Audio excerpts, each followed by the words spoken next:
Good morning students. നമ്മൾ employability സ്കിൽസിലെ അടുത്ത ചാപ്റ്ററാണ് എൻ്റർപ്രണർഷിപ്പ് സ്കിൽസ്. അതിനെ പറ്റിയിട്ടാണ് നമ്മളിന്ന് ഡിസ്കസ് ചെയ്യുന്നത്. സോ ഈ എൻ്റർപ്രണർഷിപ്പ് ഡെവലപ്മെൻറ്റ് നിങ്ങൾക്കൊരു സബ്ജക്റ്റായിട്ട് തന്നെ പഠിക്കുന്നുണ്ട്. അപ്പോൾ ഇതിൽ ഇമ്പോർട്ടൻ്റ് ആയിട്ടുള്ള സ്കിൽസിനെ പറ്റി ജസ്റ്റ് മെൻഷൻ ചെയ്ത് പോവുകയാണ് ഈ ചാപ്റ്ററിൽ. So, who is an entrepreneur? Entrepreneur is a person who tries to meet the needs of the customer through new ideas or ways of doing business and makes profit in return. പുതിയ ideas അല്ലെങ്കിൽ methods ഉപയോഗിച്ച് ഒരു സംരംഭം ആരംഭിച്ച് അത് നയിക്കുന്ന ആളെയാണ് നമ്മൾ entrepreneur എന്ന് പറയുന്നത്. സോ എൻ്റർപ്രണർഷിപ്പ് എന്ന് പറഞ്ഞാൽ എന്താണ്? It is a process of developing business plan, launching and running business using innovation to meet the customer needs and make profit. അതായത് ഒരു ബിസിനസ് പ്ലാൻ ഡെവലപ്പ് ചെയ്ത് അതിനെ പ്രായോഗികമായിട്ട് അതിനെ കൊണ്ടുവരികയും അത് നയിക്കുകയും ചെയ്യുന്ന ഒരു മെത്തേഡ്, ഒരു സംവിധാനമാണ് എൻ്റർപ്രണർഷിപ്പ്. എൻ്റർപ്രണർക്ക് റിട്ടേൺ ആയിട്ട് എന്താണ് കിട്ടുന്നത്? ലാഭമായിരിക്കും, അല്ലേ? അതുപോലെ എൻ്റർപ്രൈസ് എന്ന് പറഞ്ഞാൽ ഇസ് ദ റിസൾട്ട്. എൻ്റർപ്രണറിന് അവസാനമായിട്ട് അവർ ആരംഭിക്കുന്ന ആ സംരംഭത്തിനെയാണ് നമ്മൾ എൻ്റർപ്രൈസ് എന്ന് പറയുന്നത്. It's the result or output of the process of entrepreneurship. So next is types of business activities. നമുക്കറിയാം നമ്മുടെ ആവശ്യങ്ങൾ, നമുക്ക് പലതരത്തിലുള്ള ആവശ്യങ്ങളുണ്ട്, അല്ലേ? അപ്പോൾ ഇന്ന് നമ്മുടെ ഇന്നത്തെ ആവശ്യമായിരിക്കില്ല നാളെ നമ്മുടെ ആവശ്യം. അപ്പോൾ നമ്മൾ വിപണിയിൽ നോക്കുകയാണെങ്കിൽ പലതരത്തിലുള്ള സാധനങ്ങൾ അല്ലെങ്കിൽ പലതരത്തിലുള്ള ബിസിനസ് ആക്ടിവിറ്റീസ് നമുക്ക് മാർക്കറ്റിൽ അവൈലബിൾ ആണ്. അത് എന്തിനനുസരിച്ചാണ്? നമ്മുടെ നീഡ്സിനനുസരിച്ച്, നമ്മുടെ ആവശ്യങ്ങൾക്കനുസരിച്ചിട്ടാണ്, അല്ലേ? അപ്പോൾ നമുക്ക് ദിനം പ്രതി നമ്മുടെ ആവശ്യങ്ങൾ ഇങ്ങനെ മാറിക്കൊണ്ടിരിക്കുന്നുണ്ട്. നിങ്ങൾ തന്നെ ആലോചിച്ച് നോക്കൂ. ചെറിയ കുട്ടികൾക്കുള്ള സാധനങ്ങൾ, അതുപോലെ മുതിർന്നവർക്കുള്ള സാധനങ്ങൾ, ടീനേജ് ഗ്രൂപ്പ്സിന് വേണ്ടിയിട്ടുള്ള സാധനങ്ങൾ ഒക്കെ നമുക്ക് മാർക്കറ്റിലുണ്ട്. അതുപോലെ തന്നെ ഡ്രസ്സ്, നമുക്ക് വേനൽക്കാലത്ത് ഇണങ്ങുന്ന ഡ്രസ് മെറ്റീരിയൽസ് ആയിരിക്കില്ല നമുക്ക് മഴക്കാലത്ത് വേണ്ടി വരില്ല, അല്ലേ? അപ്പോൾ നമ്മൾ വേനൽക്കാലത്ത് പിന്നെ ലെതറിൻ്റെ മെറ്റീരിയൽസൊക്കെ ചൂസ് ചെയ്യുകയാണെങ്കിൽ മഴക്കാലത്ത് നമുക്ക് അതിനനുസരിച്ചിട്ടുള്ള കാലാവസ്ഥയ്ക്കുള്ള ചപ്പൽസ് ആയിരിക്കും വേണ്ടി വരിക. ഒരു എക്സാമ്പിൾ പറഞ്ഞതാണ്. അപ്പോൾ നമ്മുടെ ആവശ്യങ്ങൾ ഓരോ സമയത്തിനനുസരിച്ച് മാറിക്കൊണ്ടിരിക്കുകയാണ്. അപ്പോൾ ആ രീതിയിലുള്ള ആക്ടിവിറ്റീസ്, ബിസിനസ് ആക്ടിവിറ്റീസ് നമുക്ക് മാർക്കറ്റിൽ ഉണ്ട്, അല്ലേ? So our needs and wants are never constant. എപ്പോഴും നമ്മുടെ ആവശ്യങ്ങൾ മാറിക്കൊണ്ടിരിക്കും, അതൊരിക്കലും കോൺസ്റ്റൻ്റ് അല്ല. They are ever changing. Market provides us product in the form of a good or service to meet our specific needs. അപ്പോൾ നമുക്ക് എന്താണോ ആ പെർട്ടിക്കുലർ നമ്മുടെ നീഡ് എന്താണോ അതിനാവശ്യമായിട്ടുള്ള സർവീസ്, ഒന്നുകിൽ സേവനങ്ങളായിരിക്കും, അല്ലെങ്കിൽ ഗുഡ്സ് ആയിരിക്കും, അല്ലെങ്കിൽ എന്തെങ്കിലും സാധനങ്ങളായിരിക്കും, ഒക്കെ നമുക്ക് മാർക്കറ്റിൽ അവൈലബിൾ ആയിരിക്കും. അപ്പോൾ ഏതൊക്കെ തരത്തിലുള്ള ബിസിനസ് ആക്ടിവിറ്റീസാണ് മാർക്കറ്റിൽ മെയിനായിട്ട് അവൈലബിൾ ആയിട്ടുള്ളത്? One is manufacturing business, second is trading business, third one is service business. ഇങ്ങനെ 3 ടൈപ്സ് ഓഫ് ബിസിനസ് ആക്ടിവിറ്റീസാണ് മെയിനായിട്ട് മാർക്കറ്റിൽ ഉള്ളത്. So first one is manufacturing business. എന്താണ് മാനുഫാക്ചറിങ് ബിസിനസ്? നിങ്ങൾക്കറിയാം, അല്ലേ? നിർമ്മാണ പ്രക്രിയ, അതിനാണ് മാനുഫാക്ചറിങ് ബിസിനസ് എന്ന് പറയുന്നത്. നിർമ്മിക്കുക. It is the one that converts raw materials into finished products to meet the demands of the customer. കസ്റ്റമറിൻ്റെ ആവശ്യങ്ങൾക്കനുസരിച്ച് റോ മെറ്റീരിയൽസിനെ, ഒരു അസംസ്കൃത വസ്തുക്കളെ ഒരു പ്രൊഡക്റ്റ്, ഒരു ഉൽപ്പന്നമായിട്ട് കൺവേർട്ട് ചെയ്യുക. അതാണ് മാനുഫാക്ചറിങ് ബിസിനസ്സിലുള്ള ആളുകൾ അല്ലെങ്കിൽ ആ ഗ്രൂപ്പ് ചെയ്യുന്നത്.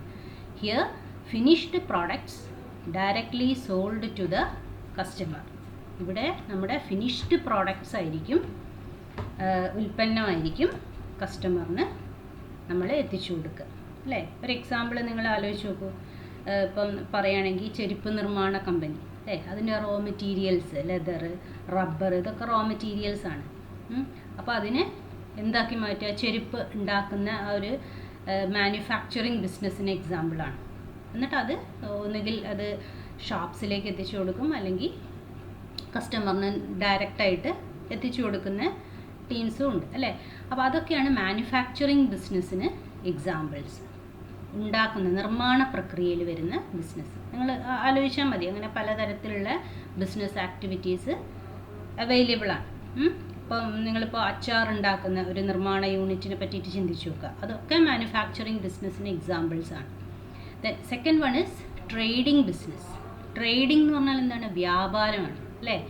അതായത് a trading business does not manufacture a good or product. ഇവരെന്ത് ചെയ്യുന്നില്ല, ഒരു സാധനം, ഒരു ഉൽപ്പന്നം ഉണ്ടാക്കുന്നില്ല, but only facilitate the act of bringing the finished goods from the manufacturing unit to the customer. അതായത് ഉൽപ്പന്നം ഫിനിഷ്ഡ് ഗുഡ്സ് ആണ് അല്ലേ. ഫിനിഷ്ഡ് ഗുഡ്സ് എന്ത് ചെയ്യുന്നു, മാനുഫാക്ചറിങ് യൂണിറ്റിൽ നിന്ന് ഉപഭോക്താവിന് എത്തിച്ചു കൊടുക്കുന്നു, ആവശ്യമുള്ള ആളുകൾക്ക് എത്തിച്ചു കൊടുക്കുന്നു. അതാണ് ട്രേഡിംഗ് ബിസിനസ്, വ്യാപാരം എന്ന് പറയും അല്ലേ. അപ്പോൾ ഇത്രയും ഇപ്പോൾ നമ്മളിപ്പോൾ ചെരുപ്പ് നിർമ്മാണ കമ്പനീൻ്റെ തന്നെ നോക്കുകയാണെങ്കിൽ അതിനൊരു മാനുഫാക്ചറിങ് യൂണിറ്റ് ഉണ്ടാവും, മാനുഫാക്ചറിങ് ബിസിനസ് ചെയ്യുന്നൊരു ഇതുണ്ടാവും. അത് കഴിഞ്ഞ് ട്രേഡിംഗ് ബിസിനസ് ഉണ്ടാവും അല്ലേ. എന്ന് പറഞ്ഞാൽ എന്താണ്, അത് ഓരോ ഷോപ്പിലേക്ക് എത്തിച്ചു കൊടുക്കുക, ഉൽപ്പന്നം ഇന്ന കസ്റ്റമേഴ്സിന് വേണ്ടിയിട്ട് അല്ലെങ്കിൽ ഷോപ്സിന് വേണ്ടിയിട്ട് എത്തിച്ചു കൊടുക്കുക. അതാണ് ട്രേഡിംഗ് ബിസിനസ് എന്ന് പറഞ്ഞാൽ. Then third one is service business. Service business എന്ന് പറഞ്ഞാൽ എന്താണ്, സേവനങ്ങളാണ്. അത് ചിലപ്പോൾ നമുക്ക് നേരിട്ട് അനുഭവിക്കാൻ, അതായത് അല്ലെങ്കിൽ നമുക്ക് സ്പർശനം കൊണ്ട് നമുക്കത് അനുഭവിക്കാൻ സാധിക്കണം എന്നില്ല. അത് നമുക്ക് ആക്ടിവിറ്റീസാണ്, അത് എന്താണ്, ഒരു സേവനമാണ്. Any business activity that is intangible which cannot be seen and felt but it is for the benefit of the buyer. അതായത് നമുക്ക് ആവശ്യമുള്ള ആൾക്ക് ഈ ഒരു സേവനം എത്തിച്ചു കൊടുക്കുക, അതാണ് സർവീസ് ബിസിനസ്. ഇപ്പോൾ എക്സാമ്പിൾ പറയുകയാണെങ്കിൽ ഇപ്പോൾ ഒരു വീട് പെയിൻറ്റ് ചെയ്യണം. അപ്പോൾ ഈ വീട് പെയിൻറ്റ് ചെയ്യണമെങ്കിൽ നമ്മൾ പെയിൻറ്റിൻ്റെ ആളുകളെ നമ്മൾ വിളിക്കും. അപ്പോൾ അവർക്ക് അതിൻ്റേതായിട്ടുള്ള ടൂൾസ് ഉണ്ടാവും. അപ്പോൾ ആ ടൂൾസ് വെച്ചിട്ട് അവർ വരും, എന്നിട്ട് അവരത് ആ ഒരു സേവനമാണ്, അത് എക്സാമ്പിൾ പറയുകയാണ്. പിന്നെ നമ്മൾക്കറിയാം, പിന്നെ എന്താണ് ഈ സംരംഭങ്ങൾ, ഈ ഒരു ഓൺലൈൻ സംരംഭങ്ങൾ, അതുപോലെ അക്ഷയ പോലെയുള്ള സംരംഭങ്ങൾ, അവരൊക്കെ ചെയ്യുന്നത് സർവീസസ് ആണ്, സേവനങ്ങളാണ് അല്ലേ. So that is third type of business, that is service business. Next is അടുത്ത point, values of an entrepreneur. എന്താണ് വാല്യൂസ്? അതായത് മൂല്യം. എന്തൊക്കെ മൂല്യങ്ങളാണ് ഒരു എൻ്റർപ്രണർക്ക് വേണ്ടത്? നമുക്കറിയാം, എല്ലാ എൻ്റർപ്രണേഴ്സും എല്ലാ ബിസിനസ്സും വിജയിക്കണമെന്നില്ല അല്ലേ. പക്ഷേ അതിൻ്റെ നമ്മൾ ഈ ഓരോ ബിസിനസ്സിലും നമ്മൾ പാലിക്കേണ്ട ചില നിയമങ്ങളും അതുപോലെ തന്നെ നമ്മളുടെ കുറച്ച് ക്വാളിറ്റീസും ഉണ്ട്. അത് ഏത് രീതിയിലാണ് ആ ആൾ അത് ആലോചിക്കുന്നത്, അതിനനുസരിച്ചിട്ടാണ് ഒരു എൻ്റർപ്രണർഷിപ്പ്, ഒരു എൻ്റർപ്രൈസിൻ്റെ വിജയവും പരാജയവും അല്ലേ. അതായത് ഓരോ ക്വാളിറ്റീസ് ഉണ്ടാവും ഓരോരുത്തർക്കും, ഓരോ എൻ്റർപ്രണറിനും. ഇപ്പോൾ നിങ്ങൾ തന്നെ ഒരു സക്സസ്ഫുൾ ആയിട്ടുള്ള ഒരു എൻ്റർപ്രണറിൻ്റെ സ്റ്റോറീസോ അല്ലെങ്കിൽ അവരുടെ ടോക്സൊക്കെ നോക്കുകയാണെങ്കിൽ അവർക്ക് എന്തെങ്കിലും ഒരു യുണീക്ക് ക്വാളിറ്റീസ് ഉണ്ടാവും. അതായിരിക്കും അവരുടെ വിജയരഹസ്യം. അപ്പോൾ എന്തൊക്കെ വാല്യൂസാണ് ഒരു എൻ്റർപ്രണേഴ്സ് മനസ്സിൽ സൂക്ഷിക്കേണ്ടത്, എന്തൊക്കെ കാര്യങ്ങൾ നമ്മൾ അറിഞ്ഞിരിക്കണം ഒരു എൻ്റർപ്രണർ ആണെങ്കിൽ, അതാണ് അതിൻ്റെ വാല്യൂസ്. എന്തൊക്കെ മൂല്യങ്ങൾ നമ്മൾ കാത്തു സൂക്ഷിക്കണം. So values are the qualities and principles which make a person to think and act in a certain way. ഏത് രീതിയിൽ ചിന്തിക്കണം അല്ലെങ്കിൽ പ്രവർത്തിക്കണമെന്ന് ആ ആളെ എന്താ പറയുക, മോട്ടിവേറ്റ് ചെയ്യുന്ന ചില പ്രിൻസിപ്പിൾസ് ആണ് values. Each entrepreneur have unique qualities that makes dum successful. ഇനി ഒരു എൻ്റർപ്രണർ ഒരു ബിസിനസ് സ്റ്റാർട്ട് ചെയ്യുകയാണെങ്കിൽ പലതരത്തിലുള്ള ചിന്തകൾ അവരുടെ മനസ്സിൽ വരും അല്ലേ. Am I good to start a business? Can I run the business my own? What if I make a loss or no one buys from me? എന്തൊക്കെ പ്രശ്നങ്ങളാണ്? എനിക്കൊരു ബിസിനസ് സ്റ്റാർട്ട് ചെയ്യാൻ പറ്റുമോ? എനിക്ക് ഒറ്റയ്ക്ക് ഈ ബിസിനസ് നടത്തിക്കൊണ്ടുപോകാൻ സാധിക്കുമോ, ഇനിയിപ്പോൾ ആരും എൻ്റെ അടുത്ത് നിന്ന് സാധനങ്ങളൊന്നും മേടിക്കുന്നില്ല, അല്ലെങ്കിൽ എനിക്കൊരു നഷ്ടം വരികയാണ്, അപ്പോൾ ഞാൻ അതിനെ എങ്ങനെ ഓവർകം ചെയ്യും, ഇങ്ങനെയൊക്കെയുള്ള പലതരത്തിലുള്ള ഡൗട്ട്സ് അവരുടെ ഒരു എൻ്റർപ്രണറുടെ മനസ്സിൽ ഉണ്ടായിരിക്കും. ഒരു സംഗതി സ്റ്റാർട്ട് ചെയ്യുന്നതിന് മുന്നേ നിങ്ങൾ തന്നെ ചിന്തിക്കാറില്ലേ, ഓരോ കാര്യങ്ങൾ നമ്മളിപ്പം തുടങ്ങുന്നതിന് മുന്നേ എന്തൊക്കെ കാര്യങ്ങൾ നമ്മൾ ആലോചിക്കാറുണ്ട്. അതുപോലെ തന്നെ ഒരു എൻ്റർപ്രണർ എന്തൊക്കെ പ്രശ്നങ്ങൾ അഭിമുഖീകരിക്കേണ്ടി വരും എന്നുള്ള പല ഡൗട്ട്സും അവരുടെ മനസ്സിലുണ്ടാവും. അപ്പോൾ ഇതിനെയൊക്കെ ഓവർകം ചെയ്യണമെങ്കിൽ അവർക്ക് അവരുടേതായിട്ടുള്ള കുറച്ച് വാല്യൂസ് വേണം, ഒരു ഇൻറ്റേർണൽ മോട്ടിവേഷൻ വേണം. അപ്പോൾ അത് വെച്ചിട്ടാണ് ഈ പറഞ്ഞ പ്രശ്നങ്ങളെയൊക്കെ, ഇപ്പോൾ എല്ലാ ബിസിനസ്സും വിജയിക്കണം എന്നില്ല. ഇനിയിപ്പോൾ പരാജയം വന്നിട്ടുണ്ടെങ്കിലും അതിൽ നിന്ന് എന്താ പറയുക, അതിൻ്റെ കാര്യങ്ങളൊക്കെ പഠിച്ച് അതിൽ നിന്ന് ഉയർത്തെഴുന്നേൽക്കുക, മനോധൈര്യം കൈവിടാതെ നിലനിർത്തുക എന്നുള്ളതാണ് അവരുടെ എന്താ പറയുക എയിം. അപ്പോൾ ആ വാല്യൂസ് എന്തൊക്കെയാണെന്നാണ് പറയുന്നത്. So first one is confidence. Confidence എന്ന് പറഞ്ഞാൽ ആത്മവിശ്വാസം അല്ലേ. Confidence means to believe in oneself and one's approach അല്ലേ. സ്വയം തന്നിലുള്ള ഒരു ആത്മവിശ്വാസത്തിനാണ് നമ്മൾ കോൺഫിഡൻസ് എന്ന് പറയും. അപ്പോൾ ഓരോ ആത്മവിശ്വാസമുള്ള, അത്രയും ആത്മവിശ്വാസമുള്ള ഒരു സംരംഭകന് മാത്രമേ ഒരു പുതിയ ഒരു എന്താ പറയുക, ഒരു എൻ്റർപ്രണർഷിപ്പ് എന്ന് പറഞ്ഞിട്ടുള്ള ഒരു എൻ്റർപ്രണർ ആവാനും ഒരു പുതിയ മേഖല തുടങ്ങാനും അതിൽ തന്നെ ഓരോ പുതിയ അപ്രോച്ചസ് എടുക്കാനും നല്ല സെൽഫ് കോൺഫിഡൻസ് ഉണ്ടാവണം ഒരു എൻ്റർപ്രണറിന്. Being confident helps the entrepreneur to take the first step of starting a business and then trying new things to grow the business. പുതിയ ഒരു സംരംഭം തുടങ്ങാനും അത് എന്താ പറയുക വളർത്താനും അവർക്ക് ആദ്യം വേണ്ട ഒരു ക്വാളിറ്റി, ഒരു വാല്യൂ എന്ന് പറഞ്ഞാൽ എന്താണ്? കോൺഫിഡൻസ് ആണ്, ആത്മവിശ്വാസം. It pushes the entrepreneur even in failures. അപ്പോൾ ഒരു പരാജയം വന്നാൽ തന്നെ അതിൽ നിന്ന് അതിനെ മറികടക്കാൻ ഈ ഒരു വാല്യൂ അവരെ സഹായിക്കും. It encourages the entrepreneur to go to the customers and ask them for their feedback about the products and services.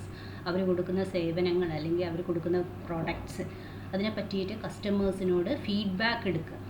നല്ലതാണോ ചീത്തയാണോ, അല്ലെങ്കിൽ എന്തൊക്കെ ഇനി മെച്ചപ്പെടുത്താൻ എന്തൊക്കെ കാര്യങ്ങൾ ചെയ്യണം എന്നുള്ളത് ഫീഡ്ബാക്ക് എടുക്കുക എന്നുള്ളത് അതിനൊരു ധൈര്യം വേണം അല്ലേ. അവിടെ പോയിട്ട് ഫീഡ്ബാക്ക് കളക്ട് ചെയ്യാൻ.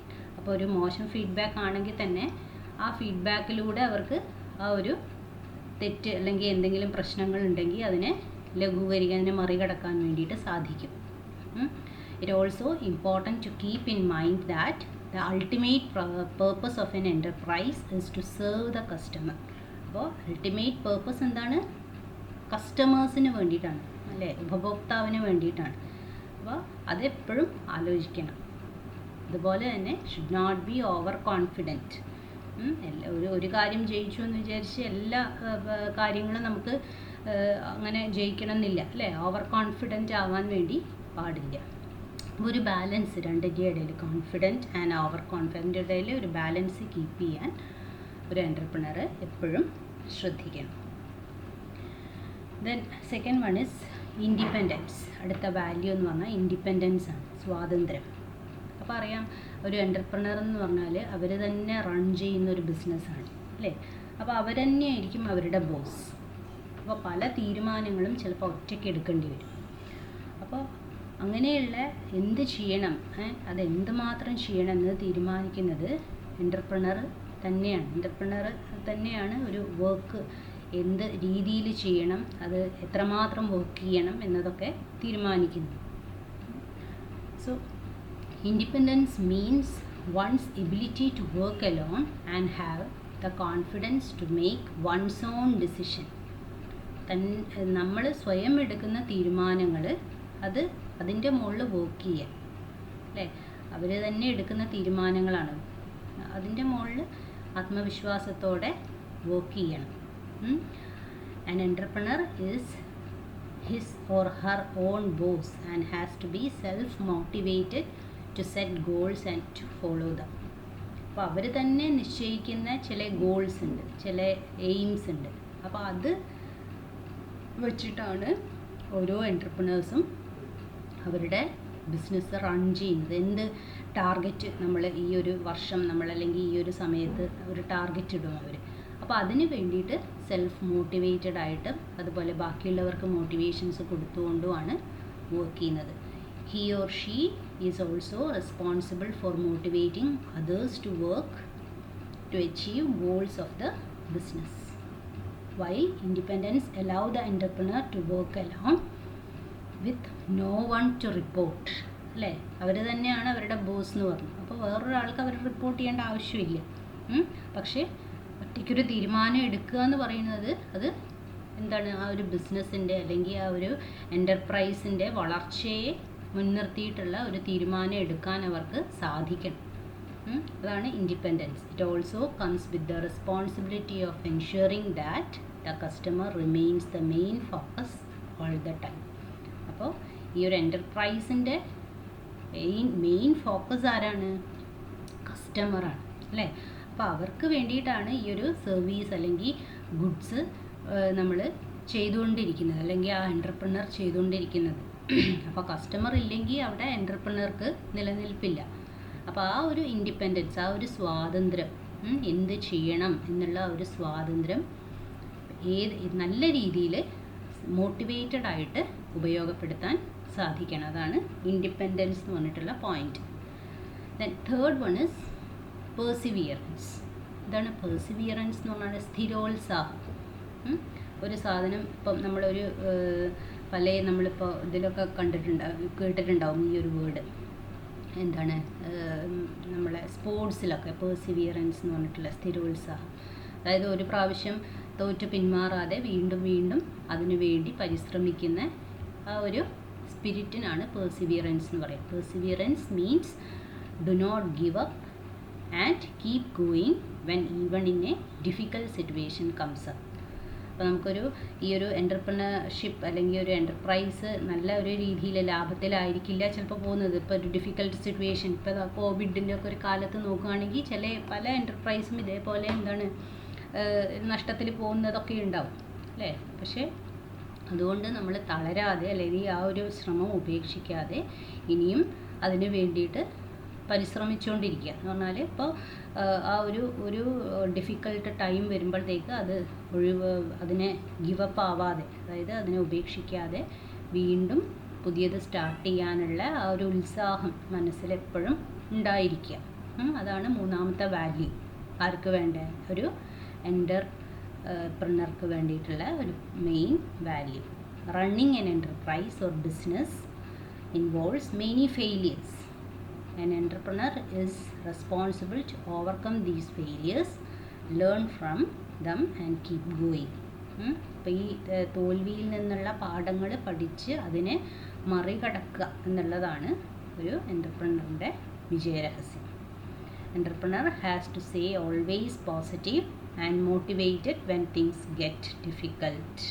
പുതിയ കാര്യങ്ങൾ പഠിച്ച് ഇതിനെ എങ്ങനെ മറികടക്കാം എന്നുള്ള കാര്യം എപ്പോഴും എൻ്റർപ്രണർ ചിന്തിച്ച് അതുപോലെ തന്നെ എപ്പോഴും പോസിറ്റീവായിട്ട് തന്നെ ചിന്തിച്ചുകൊണ്ടിരിക്കണം. അതിൽ നിന്ന് തളർന്നു പോകാതെ, അത് ഉപേക്ഷിക്കാതെ വീണ്ടും വീണ്ടും അതിന് വേണ്ടിയിട്ട് ഉത്സാഹിച്ചുകൊണ്ടിരിക്കുക. അതാണ് പെർസിവിയറൻസ് എന്ന് പറഞ്ഞിട്ടുള്ള വാല്യൂ. അപ്പോൾ ഒരു കാര്യം വീണ്ടും വീണ്ടും ചെയ്യുക എന്നുള്ളത് മാത്രമല്ല, മറിച്ച് നമ്മുടെ ഡെവലപ്മെൻറ്റിന്, അവരുടെ ആ ഒരു ഡെവലപ്മെൻറ്റിന് വേണ്ടിയിട്ട് പുതിയ മേഖലകൾ പരീക്ഷിക്കാം അവർക്ക്. ഇപ്പോൾ ഒരു കാര്യം, ഒരു ബിസിനസ് പ്ലാൻ നടന്നിട്ടില്ലെങ്കിൽ വേറൊരു രീതിയിലുള്ള ബിസിനസ് പ്ലാനിന് വേണ്ടിയിട്ട് പുതിയ മേഖലകൾ പരീക്ഷിക്കാം. അതുപോലെ പുതിയ ഐഡിയാസ്, ഇന്നൊവേറ്റീവായിട്ടുള്ള ഐഡിയാസ് കൊണ്ടുവരാം. അപ്പോൾ ഇതൊക്കെ അവരുടെ ആ ഒരു മനസ്സിൻ്റെ സ്ഥിരോത്സാഹത്തിനെ മുൻനിർത്തിയിട്ടായിരിക്കും ഉണ്ടാകും. അപ്പോൾ അങ്ങനെ വരുന്ന മൂന്നാമത്തെ വാല്യൂ ആണ് പെർസിവിയറൻസ്. ഇനി അടുത്തതാണ് ഓപ്പൺ മൈൻഡഡ്നെസ്, നാലാമത്തെ value. Open mindedness means to be open to try new things and being open to others feedback. അപ്പം നേരത്തെ നമ്മൾ പറഞ്ഞു അല്ലേ, ഫീഡ്ബാക്ക് എടുക്കുക എന്നുള്ളത്. അപ്പോൾ ചിലപ്പം നമ്മുടെ കസ്റ്റമേഴ്സ് തരുന്ന ഫീഡ്ബാക്ക് ചിലപ്പോൾ മോശം ഫീഡ്ബാക്ക് ആയിരിക്കാം. പക്ഷേ അത് ആക്സെപ്റ്റ് ചെയ്യുക, അത് ഓപ്പൺ മൈൻഡഡ് ആയിട്ട് ആക്സെപ്റ്റ് ചെയ്യുക. അപ്പോൾ അങ്ങനെയുള്ളൊരു നെഗറ്റീവ് ഫീഡ്ബാക്ക് കിട്ടുകയാണെങ്കിൽ അതെന്തുകൊണ്ടാണ് അങ്ങനെയുള്ളൊരു ഫീഡ്ബാക്ക് കിട്ടിയത്, അതിനെ ഓവർകം ചെയ്ത് പോസിറ്റീവ് ആക്കാൻ എന്തൊക്കെ കാര്യങ്ങൾ നമ്മൾ ശ്രദ്ധിക്കണം, എന്നിട്ട് അതൊക്കെ ഈ ഒരു ബിസിനസ് പ്ലാനിൽ ഇൻക്ലൂഡ് ചെയ്യിപ്പിക്കുക. അത് അങ്ങനെയാണ് അവർക്ക് വിജയിക്കാൻ വേണ്ടിയിട്ട് പറ്റുക. അപ്പോൾ ഇതാണ് 4ാമത്തെ വാല്യൂ, ഓപ്പൺ മൈൻഡഡ്നെസ്. അതുപോലെ പല മേഖലകളിലുള്ള അനുഭവങ്ങളും നിർദ്ദേശങ്ങളും ഒക്കെ സ്വീകരിക്കാനുള്ള ഒരു വിമുഖത ഉണ്ടായിരിക്കരുത്. അതാണ് ഓപ്പൺ മൈൻഡഡ്നെസ് എന്ന് പറഞ്ഞിട്ടുള്ള ക്വാളിറ്റി. ഇനി അടുത്ത point attitude of A entrepreneur ആണ്. അടുത്ത സെഷനാണ് 3ാമത്തെ, ആറ്റിറ്റ്യൂഡ് ഓഫ് എ എൻ്റർപ്രണർ. എന്താണ് ആറ്റിറ്റ്യൂഡ് എന്ന് പറഞ്ഞാൽ? ചിന്താഗതി എന്ന് പറയും നമ്മൾ. ഒരു കാര്യം ഏത് രീതിയിൽ ചിന്തിക്കുന്നു, പല രീതിയിലുള്ള ചിന്താഗതികൾ ഓരോരുത്തർക്കും ഉണ്ടാവും. The meaning of attitude is one's tendency to respond in a certain way towards a certain idea, object, person or a situation. ഒരാളെ അല്ലെങ്കിൽ ഒരു വസ്തുവിൻ്റെ അല്ലെങ്കിൽ ഒരു ഐഡിയ അല്ലെങ്കിൽ ഒരു സിറ്റുവേഷനിൽ ഏത് രീതിയിലായാലും ചിന്തിക്കുന്നു എന്നുള്ളതാണ് ആറ്റിറ്റ്യൂഡ് എന്ന് പറയുന്നത്. An entrepreneur's attitude affects their choice of action while running the business. അപ്പോൾ അവർ ഏത് രീതിയിൽ ചിന്തിക്കുന്നു എന്നുള്ളത് ഒരു എൻ്റർപ്രണറിൻ്റെ ബിസിനസ് അത് നടത്തിക്കൊണ്ടുപോകുന്ന സമയത്ത് അതിൽ നന്നായിട്ട് റിഫ്ലക്റ്റ് ചെയ്യും, അല്ലേ? അപ്പോൾ അത് നല്ല രീതിയിൽ അല്ലെങ്കിൽ ആ ഒരു എന്താണ് അവർക്ക് പ്രോഫിറ്റ് അല്ലെങ്കിൽ കസ്റ്റമേഴ്സിനെ തൃപ്തിപ്പെടുത്തുന്ന രീതിയിൽ വേണം അവരുടെ ബിസിനസ് റൺ ചെയ്യാൻ. അപ്പോൾ ആ ഒരു ആറ്റിറ്റ്യൂഡ് ആയിരിക്കണം എൻ്റർപ്രണർക്ക് വേണ്ടത്. ദെൻ നെക്സ്റ്റ് സെഷനിൽ thinking like an entrepreneur. Thinking like an entrepreneur എന്ന് പറഞ്ഞാൽ നിങ്ങൾ ഒരു ആൾക്ക് ഒരു എൻ്റർപ്രണറിൻ്റെ രീതിയിൽ എങ്ങനെയൊക്കെ ചിന്തിക്കാൻ പറ്റും. How does N entrepreneur think while running there business? ഏത് രീതിയിലൊക്കെ ആയിരിക്കും എൻ്റർപ്രണർ അവരുടെ ബിസിനസ് റൺ ചെയ്യുന്ന സമയത്ത് ചിന്തിച്ചിട്ടുണ്ടാവും. അപ്പോൾ നേരത്തെ നമ്മൾ പറഞ്ഞു അല്ലേ, കുറേ പ്രോബ്ലംസിനെ പറ്റിയിട്ട്. അപ്പോൾ ആദ്യം തന്നെ അവർ ചിന്തിക്കുക എന്തിനെ പറ്റിയിട്ടാണ്? പ്രോബ്ലംസിനെ പറ്റിയിട്ടായിരിക്കും. ഒന്നാമത്തത് idea. What should my business idea B? How do I know that this idea will work? അല്ലേ, ഈ ഒരു ഐഡിയ ഞാൻ ഇപ്പോൾ കൊണ്ടുവന്നിരിക്കുന്ന ഈ ഒരു ഐഡിയ വർക്ക് ആവുമോ? ഇനി രണ്ടാമത്തെ കാര്യം എന്താണ്? മണിയാണ്, പൈസ. എനിക്ക് how much money should be raise to start a business? ഇത്രമാത്രം പൈസ നമ്മൾ ഇറക്കിയാലാണ് നമുക്കൊരു ബിസിനസ് സ്റ്റാർട്ട് ചെയ്യാൻ പറ്റുക. പിന്നെ റോ മെറ്റീരിയൽസ് അല്ലേ, acquiring material, from where to get the material and what cost? എത്ര പൈസയ്ക്ക് ഏതൊക്കെ മെറ്റീരിയൽസ് നമുക്ക് എവിടെ നിന്നൊക്കെ മേടിക്കാം? അങ്ങനെ പലതരത്തിൽ manufacturing, how to manufacture, if it is the product business, അതൊരു പ്രൊഡക്റ്റീവായിട്ടുള്ള ബിസിനസ് ആണെങ്കിൽ എങ്ങനെയാണത് മാനുഫാക്ചർ ചെയ്യുക? ഇങ്ങനെ ഒരുപാട് ചോദ്യങ്ങൾ അവരുടെ മനസ്സിലുണ്ടാവും. നിങ്ങളുടെ ബുക്കിൽ പറഞ്ഞിട്ടുണ്ട് ഒരു 10ഓളം അവരുടെ പ്രോബ്ലംസ്. എന്തൊക്കെയായിരിക്കും പ്രോബ്ലംസ് എന്നുള്ളത് നമുക്ക് ആലോചിക്കാവുന്നതേ ഉള്ളൂ. അപ്പോൾ ഈ പ്രോബ്ലംസിനെ പറ്റിയിട്ട് ആലോചിച്ചാലേ ഇതിനെ എങ്ങനെ സോൾവ് ചെയ്യും എന്നുള്ളതിനെ പറ്റിയിട്ടും കൂടി നമുക്ക് ആലോചിക്കാൻ പറ്റുള്ളൂ അല്ലേ. അപ്പോൾ ഈ പ്രോബ്ലംസ് എന്താണെന്ന് ആദ്യം മനസ്സിലാക്കിയതിന് ശേഷമാണ് ഈ ഒരു പ്രോബ്ലത്തിനെ എങ്ങനെ നമുക്ക് സോൾവ് ചെയ്യാം. അപ്പോൾ പല രീതിയിലുള്ള പ്രോബ്ലംസും അവരുടെ മനസ്സിലിങ്ങനെ ഉണ്ടാവും. അപ്പോൾ problem solving is the process of thinking through which the entrepreneur can come up with many solutions to improve their business. ഇങ്ങനെ പ്രോബ്ലം സോൾവിങ്ങും കൂടി നമ്മൾ അറിഞ്ഞിരിക്കണം. അപ്പോൾ ഈ ഒരു പ്രോബ്ലം ഉണ്ടെങ്കിൽ ആ ഒരു പ്രോബ്ലത്തിനെ നമ്മൾ പഠിച്ച് ഇതിനെ എങ്ങനെ സോൾവ് ചെയ്യും എന്നുള്ള കാര്യങ്ങൾ കൂടി നമ്മൾ അറിഞ്ഞിരിക്കണം.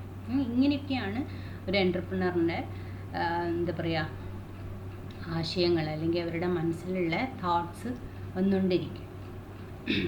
അപ്പോൾ ഏതൊക്കെ രീതിയിലാണ് അവർ അവരുടെ ചിന്തകൾ, എന്തൊക്കെ ചിന്തകളിലാണ് അവർ മെയിനായിട്ട് എന്താ പറയുക നിലനിൽക്കേണ്ടത്, ഏതൊക്കെ രീതിയിൽ അവർ ചിന്തിക്കണം.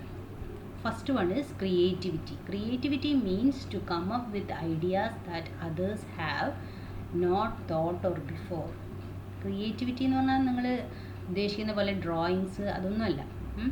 അതായത് പുതിയ ഐഡിയാസ് വെച്ച്, മറ്റുള്ളവർ ഇതുവരെ ചെയ്യാത്ത ഓരോ ഐഡിയാസ് വെച്ച് നമ്മൾ ഒരു പുതിയ പ്ലാൻ, ഇപ്പോൾ ഒരു പുതിയ ബിസിനസ്സിലാണെങ്കിൽ തന്നെ ഇതുവരെ ഇല്ലാത്ത എന്തെങ്കിലും ഒരു ഐഡിയ അത് വെച്ച് നമ്മൾ ക്രിയേറ്റീവായിട്ട് ഒരു പുതിയ സാധനം ഇൻട്രൊഡ്യൂസ് ചെയ്യുക.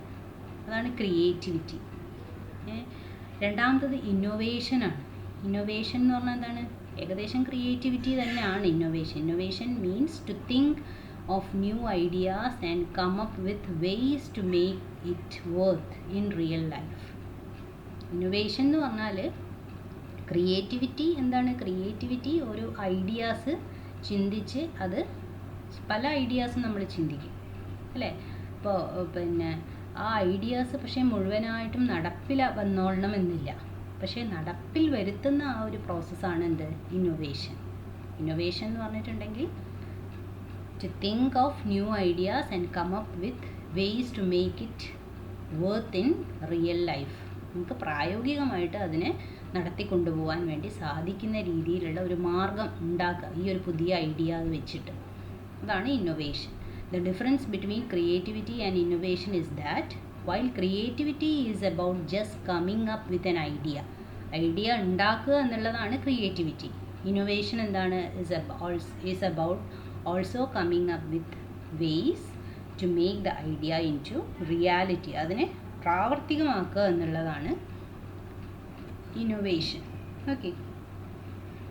Then third one is critical thinking. Critical thinking means to understand a situation or problem by asking oneself questions. ഏതൊക്കെ രീതിയിലുള്ള why, what, when, how എന്നീ രീതിയിലുള്ള ക്വസ്റ്റ്യൻസ് വെച്ച് ഈ ഒരു ചോദ്യത്തിന്, ഇപ്പോൾ നമുക്കിപ്പോൾ നമ്മുടെ പ്രോബ്ലംസിനെ പറ്റി നമ്മൾ ഒരുപാട് ചോദ്യങ്ങൾ നമ്മൾ ആലോചിച്ചില്ലേ? അപ്പോൾ ഏതൊക്കെ രീതിയിൽ നമുക്ക് എനിക്ക് ആ എൻ്റർപ്രൈസ് തുടങ്ങാം, അല്ലെങ്കിൽ എനിക്ക് ആ ഒരു പൈസ എത്രമാത്രം പൈസ ഞാൻ അതിന് റേസ് ചെയ്യണം ഈ ഒരു എൻ്റർപ്രൈസ് തുടങ്ങാൻ വേണ്ടിയിട്ട്. അപ്പോൾ അതിന് പല ക്വസ്റ്റ്യൻസ് നിങ്ങൾക്ക് എന്ത് ചെയ്യാം, ഈ എൻ്റർപ്രനർക്ക് എന്ത് ചെയ്യാം, അവരോട് തന്നെ ചോദിക്കാം. വൈ, എന്തുകൊണ്ട് ഈ ബിസിനസ് സ്റ്റാർട്ട് ചെയ്യണം, വാട്ട്, എന്ത് തരത്തിലുള്ള ബിസിനസ് സ്റ്റാർട്ട് ചെയ്യണം, വെൻ, എപ്പോൾ, ഏത് സമയത്ത് ഇത് തുടങ്ങണം, ഏത് സമയത്ത് തുടങ്ങിയാലാണ് ഇത് കസ്റ്റമറിന് ഏറ്റവും യൂസ്ഫുള്ളായിട്ട് കിട്ടുക, ഹൗ, ഏത് രീതിയിൽ ഇത് തുടങ്ങണം.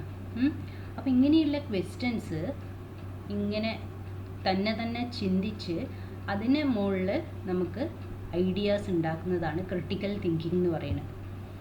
And researching about the reasons for A situation or A problem. So that is critical thinking. അപ്പോൾ അത്രയാണ് മെയിൻ അവരുടെ തോട്ട്സ്, എൻ്റർപ്രനേഴ്സിൻ്റെ തോട്ട്സ് എന്ന് പറഞ്ഞിട്ടുള്ളത് ഇങ്ങനെ 3 രീതിയിലാണ്. സോ ഇത്രയാണ് ഇന്നത്തെ സെഷനിൽ ഈ സ്ലൈഡിൽ പറയുന്നത്. അടുത്ത ഭാഗം അടുത്ത ദിവസം പറയും. Okay, thank you.